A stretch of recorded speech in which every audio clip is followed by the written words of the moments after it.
Love Andante. Ito ay bagong South Korean drama na nakatakdang ipalabas ngayong August 2024.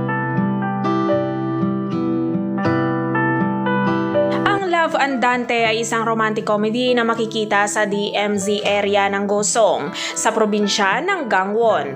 Ito ay umiikot sa isang kathang-isip na peace village kung saan ang mga tao mula sa North at South Korea ay naninirahan ng magkasama pagkatapos ideklara ng South at North Korea ang pagwawakas ng digmaan matapos ang 70 taon mula noong Korean War.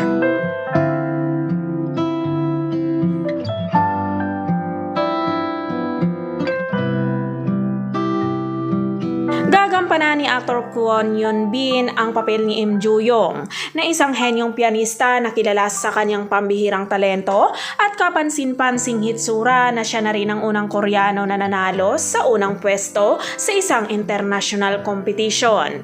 Sa paghahanap ng pagtakas mula sa kanyang abalang schedule ng paglilibot, pumasok siya sa Peace Village at hindi inaasahang nagsimulang manirahan kasama si Han Ak-yong na mula sa North Korea. Samantala, gagampanan naman ni actress Song Ji-woo si Han Ak-yong. Siya ay isang kilalang parmasyutiko na anak ng isang mataas na opisyal ng North Korea.